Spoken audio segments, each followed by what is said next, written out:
y que hay una reconcentración de poder, una destrucción de la institucionalidad democrática y republicana. Ese es el espíritu que tiene esa ley.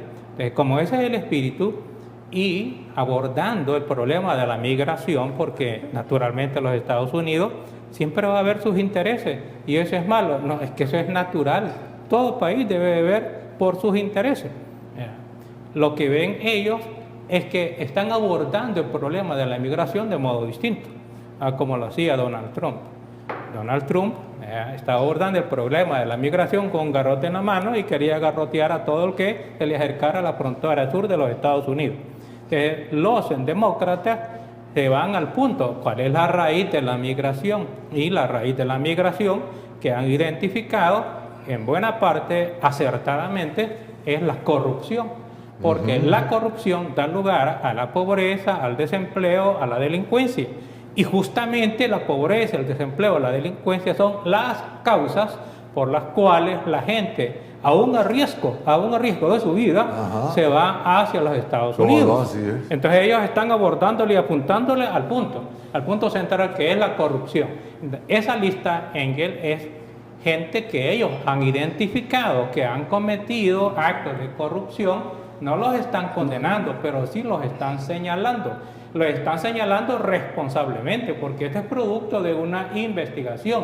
Después de la investigación llegan a la conclusión de las probabilidades altas de cometimiento de actos de corrupción y de actos antidemocráticos, de traición a la república, de traición a la patria. O sea, los que aparecen ahí, los que han realizado actos de traición contra la democracia, son traidores pues, a la patria, traidores a la democracia. Eso es lo que está identificando los Estados Unidos a través de esa lista Engel. Por tanto, no hay ninguna confusión. Al contrario, dentro del abigarrado panorama de los funcionarios y de las mentiras frecuentes del gobierno de Bukele, viene la lista Engel y dice, después de esta investigación, estos son los corruptos y estos son los traidores a la democracia y a la república salvadoreña.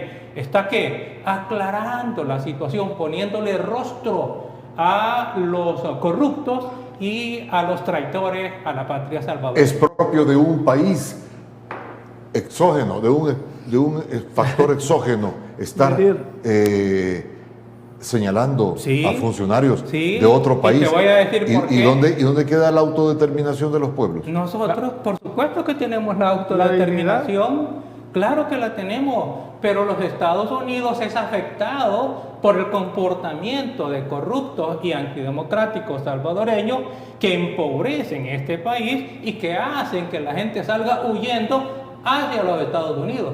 De modo tal que este problema de la migración y del narcotráfico, de trata de personas, de lavado de dinero que tiene los Estados Unidos, se lo genera no los salvadoreños, sino que los corruptos y los traidores de la patria salvadoreña. Entonces ellos están de algún modo, ni siquiera en este momento los están procesando, los están identificando como lo que son. Sí, el tipo de funcionarios que estaban en el gobierno y que son los que están negociando que le preste el Banco Mundial y el Fondo Monetario Internacional para financiar un gobierno que es corrupto y que es traidor a la democracia. Entonces, la consecuencia de esto, naturalmente, de todo organismo internacional financiero, es que no tiene que involucrarse con sujetos que probablemente son criminales, porque si hay corrupción y antidemocracia y hay actos en contra de la República, pues entonces estos sujetos son probablemente criminales. Entonces, los organismos internacionales no deben de financiar gobiernos de criminales. Esa es una consecuencia. Y la otra consecuencia, doctor, la otra son ya efectos personales, que pueden ser algunos patrimoniales, otros políticos y otros también penales. El efecto patrimonial inmediato pudiera ser que los Estados Unidos, y algo dijo más o menos la que para mí es embajadora, porque a nivel diplomático Jean Mens ha sido embajadora, sigue siendo embajadora, cumple, realiza la función material de embajadora. Ella es embajadora. Ella dijo de que esto podría traer sus consecuencias. ¿Cuáles consecuencias? De toda esa lista, de esta gente de corruptos y de traidores a la democracia y a la república salvadoreña, podrían identificar dineros y bienes en los Estados Unidos. Y eso podría que inmovilizar esos bienes, que sería una medida ya... Las elecciones pasadas son elecciones de fraude de Estado, porque el presidente Bukele era el candidato de todos los diputados. Todos los diputados decían, sí, yo voy a ir a votar por lo que diga Bukele. Y todos los candidatos a alcalde decían, sí, yo voy a hacer lo que diga Bukele. Es decir, él se convirtió, y no solamente pasivamente, sino que activamente, haciendo campaña en representación de todos, y en consecuencia él era el candidato único. Pero además utilizó todo el aparato de Estado, todo el dinero, todo el personal, todos los vehículos, todo el financiamiento, las canastas solidarias para hacer campaña y a su vez para estrangular a la oposición. Eso es fraude. En consecuencia, estas elecciones, esos diputados que están en la Asamblea Legislativa, por eso no se sienten con autoridad para discutir, para deliberar sobre los proyectos del presidente Bukele, sobre las órdenes del presidente Bukele, pasa con la nueva porque propuesta? ellos no son diputados, ellos no son diputados de la gente, ellos son empleados subalternos, serviles del presidente Bukele, y desde ahí esa Asamblea Legislativa, toda decisión que tome es una decisión que es fraudulenta y que es inconstitucional, señores. ¿Y quién puede dirimir eso?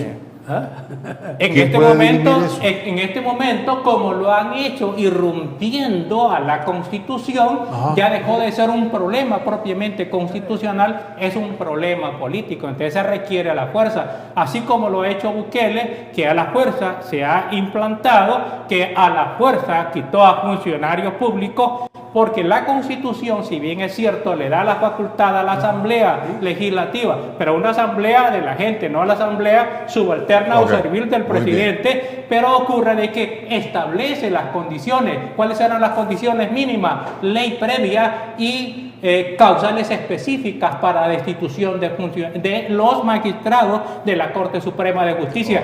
¿Existía ley previa? No. ¿Existía causales específicas para destitución de magistrados? No. En consecuencia, como que no saben qué es lo que hacen, bueno, le quito el cómo, esa decisión fue inconstitucional.